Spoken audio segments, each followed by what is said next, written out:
부자가 되려면 자기 사업을 해 라는 말은 많이 들어봤어도 직장을 계속 다니라는 말은 잘 못 들어보셨을 겁니다. 그런데 직장인의 포지션에 있을 때 얻는 굉장히 큰 이점이 있습니다. 바로 리스크 관리의 최적이라는 거죠. 성공하려면 내가 가진 모든 시간과 에너지를 한 곳에 쏟아부어야만 한다. 그럼에도 불구하고 성공을 보장할 순 없다. 이게 일반적인 상식입니다. 여기 성공을 꿈꾸는 한 남자가 있었습니다. 누구나 알만한 대기업에서 5년 가까이 일하고 있었죠. 그런데 자기 사업을 하겠다고 누가 시키지도 않았는데 스스로 사표를 냈어요. 심지어 남자는 한 가정의 가장이었는데도 말이죠. 물론 충분히 생각하고 고민한 결정이었습니다. 2시간이 넘는 출퇴근길에 매일 책을 열심히 읽고 점심시간에도 책을 읽으며 꿈을 생생하게 그렸습니다. 출퇴근길에 주변을 보면 다들 잠을 자거나 핸드폰을 보고 있었죠. 누구보다 열심히 살고 있다고 착각하고 있었죠. 만약 출근하지 않는다면 모든 시간과 에너지를 내 사업에 집중시켜 성공할 수 있겠다는 확신이 들었죠. 회사에 사표를 던지고 4년이 지난 지금 그 남자는 어떻게 되었을까요? 결론부터 말하자면 자기 사업을 일구는데 실패했고 다시 직장인이 되었습니다. 바로 제 이야기인데요. 일반적인 상식대로라면 강력한 열정과 동기부여를 갖고 시간과 에너지를 모두 한 곳에 집중한다. 이것이 성공 비결이다. 그런데 저는 왜 실패했을까요? 같은 상황에서 어떤 사람은 성공하고 어떤 사람은 실패하는 이유는 뭘까요? 다음 이야기에서 힌트를 얻을 수 있습니다. 헨리 포드는 자동차를 만드는 기술을 개발하고 나서도 2년이 넘는 시간 동안 원래 다니던 토머스 에디슨 회사에서 일했습니다. 빌 게이츠는 대학교를 중퇴하고 마이크로소프트를 창업했다고 알려져 있지만 사실 휴학을 했고 그로부터 1년이 지나고 나서야 학업을 중단했습니다. 또한 부모님으로부터의 안전한 재정적 지원도 있었죠. 이베이 창업자 피에르 오미디아르는 이베이를 창업한 후에도 9달 동안 프로그래머로 일했어요. 구글 창업자 레리 페이지와 세르게이 브린은 1996년에 인터넷 검색 기능을 획기적으로 향상시키는 방법을 알아냈지만 그로부터 2년이 지난 후에야 대학원 과정을 휴학하고 구글을 창업했습니다. 애플 원 컴퓨터를 개발한 스티브 워즈니악은 1976년 스티브 잡스와 함께 창업을 했지만 1977년까지 원래 다니던 직장에서 계속 일했습니다. 여기서 공통점을 찾으셨나요? 앞에 얘기한 창시자들은 처음부터 모든 걸 걸지 않고 안전한 방법을 택했습니다. 그리고 확신이 들 때 그때서야 안정적인 직장을 관뒀죠. 기브 앤 테이크의 저자로 유명한 애덤 그랜트는 본인의 다른 저서 오리지널스에서 사람들이 위험을 관리하는 방법에 대해 얘기합니다. 사람들은 한 분야에서 위험을 감수하면 다른 분야에서는 안전하게 행동함으로써 전체적인 리스크 수준을 관리합니다. 이걸 위험 분산 포트폴리오라고 합니다. 예를 들어 카지노에서 공격적으로 베팅을 하려는 사람의 경우 카지노로 이동하는 동안에는 제한 속도 이하로 천천히 운전하게 됩니다. 제가 지금 한 말은 성공하려면 무조건 직장을 다니면서 시작하라는, 부자가 되려면 이게 정답이고 다른 방법은 다 틀리다는 말이 아닙니다. 시간과 에너지를 집중적으로 투자하고 노력해야 한다는 게 성공의 일반적인 상식이지만 이런 주장은 앞에서 얘기한 위험 분산 포트폴리오의 핵심적인 장점을 간과하게 됩니다. 저와 같은 직장인들이 부자가 되는데 가장 리스크를 줄이며 성공할 수 있는 효율적인 방법이라는 말입니다. 안정적인 직장을 다니고 있다면 안정감이 확보되고 그러면 다른 분야에서는 좀 더 자유롭고 과감하게 독창성을 발휘할 수 있습니다. 즉 직장은 다니면서 경제적으로 안정되면 좀 더 자유롭게 사업을 시작할 수 있게 된다는 말입니다. 만약 내가 백수라면 모든 걸 걸었기 때문에 부담감과 조급함으로 독창적인 아이디어를 얻지 못할 가능성이 높습니다. 앞서 말씀드린 성공한 창시자들은 한 분야에서는 엄청난 위험을 감수하는 대신 다른 분야에서는 극도로 신중을 기함으로써 위험을 상쇄시켰습니다. 그렇다면 이제 한 분야에서 독창적인 사람이 되기 위해선 어떻게 해야 하는지 말씀드리겠습니다. 내가 성공하고 싶은 분야를 정했다면 생산성을 늘리세요. 런던 교향악단이 선정한 세계 50대 고전 음악의 목록에 모차르트 6작품, 베토벤 5작품, 바흐 3작품이 올랐습니다. 이런 걸작이 나올 때까지 모차르트는 600여 곡, 베토벤은 650곡, 바흐는 1000곡을 작곡했습니다. 피카소는 1만 점이 훨씬 넘는 작품을 만들었지만 극소수 작품들만이 찬사를 받고 있죠. 또한 248편의 논문을 발표한 아인슈타인은 상대성 이론에 관한 논문만이 영향을 미치고 있습니다. 현 시대에서 이 현상을 가장 잘 찾아볼 수 있는 곳이 있습니다. 바로 유튜브죠. 소위 100만 구독자가 넘는 유튜브 채널에 업로드 주기를 한번 보신 적 있나요? 거의 매일 콘텐츠가 업로드되거나 하루에도 몇 개씩 업로드됩니다. 어떤 작품이 콘텐츠가 뜰지 예측할 수 없습니다. 그렇기에 최대한 많은 작업물을 세상에 내보이는 게 성공할 확률을 높이는 가장 확실한 방법이 될 것입니다. 독창적인 사람이 되고 싶다면 작업량을 늘리는 것이 가장 중요합니다. 결국은 do it, 실행력과 keep going,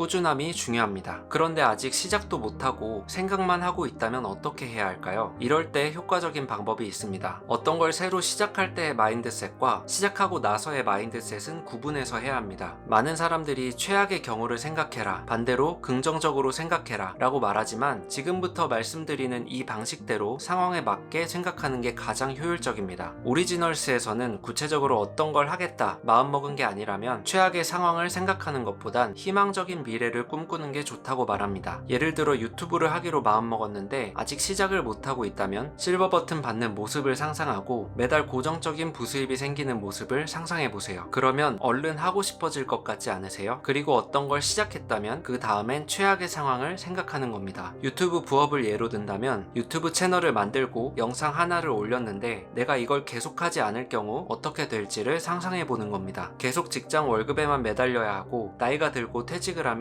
할 일이 없을 거고 모아놓은 돈은 없을 거고 가족을 책임질 수 없을 거고 그러면 지금 당장 영상을 올려야겠다, 유튜브를 계속 해야겠다 동력이 생길 겁니다. 이렇게 어떤 걸 시작하기 전에는 긍정적인 미래를, 그리고 시작하고 나서는 최악의 상황을 생각하며 동력을 얻을 수 있습니다. 마지막으로 오리지널스 책에서 제가 가장 인상 깊었던 구절을 옮겨드리며 마치겠습니다. 결국 독창성을 추구하는 사람들이 세상을 앞으로 나아가게 만든다. 독창적인 사람들도 우리와 마찬가지로 두려움을 느끼고 회의를 품는다. 그들이 우리와 다른 점은 그럼에도 불구하고 어쨌든 용기를 내서 행동에 옮긴다는 점이다. 독창적인 사람들은 하다가 실패하더라도 시도조차 하지 않는 것보다는 시도하는 것이 후회를 덜 한다는 사실을 알고 있다. 끝까지 시청해주셔서 감사합니다. 오늘도 행복한 하루 보내세요.